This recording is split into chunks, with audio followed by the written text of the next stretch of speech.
যাই হোক, তোর ফোনে তুই প্রথম বলছিস তুই চট্টগ্রাম বিশ্ববিদ্যালয়ে চাস, সেটা মানলাম, কিন্তু দ্বিতীয়ত বলছিস তুই এই জায়গায় কোনো ইয়েতে আসিস না, কিন্তু এই জায়গায় যে নামগুলো পাইছি, ফয়সাল আহমেদ, বিজয় ৭১ হলে চান্দনাইশ আমার মুখস্থ, তারপরে সাকিবুর রহমান শান্ত, মহসিন হল ১ নম্বর যুগ্ম সম্পাদক, এই লোকগুলো আজকে আমাদের ফ্রন্টে মারছে, বন্ধুরও মারছে, সবাই মারছে, তোর নাম্বার এই জায়গায় আসলো কেন? আজকে ৭টা ২৯ এসেছে কেন? আসলে চিনি না, এদের না চিনলে তোমার নাম আসলো কেন? হোয়াটসঅ্যাপে আসছে আমার খোঁজ খবর নেওয়ার জন্য। কেন কেন কেন আসছে? যেহেতু চট্টগ্রাম বিশ্ববিদ্যালয়ে পড়ালেখা করছি, এই ছেলেগুলো চট্টগ্রামের, সেই হিসাবে চট্টগ্রাম বিশ্ববিদ্যালয়ের সাথে ঢাকা বিশ্ববিদ্যালয়ের ছাত্রের সম্পর্কটা কি? চট্টগ্রামে আছে যেহেতু। কেন? তুই তো ময়মনসিংহ বাড়ি তোর। চট্টগ্রাম বিশ্ববিদ্যালয়ে আমি পড়ালেখা করছি।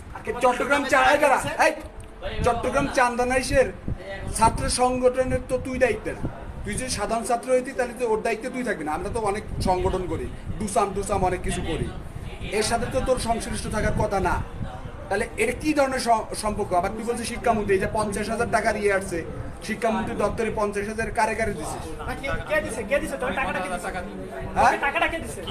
টাকা দেয় নাই আমার থেকে, আমি টাকা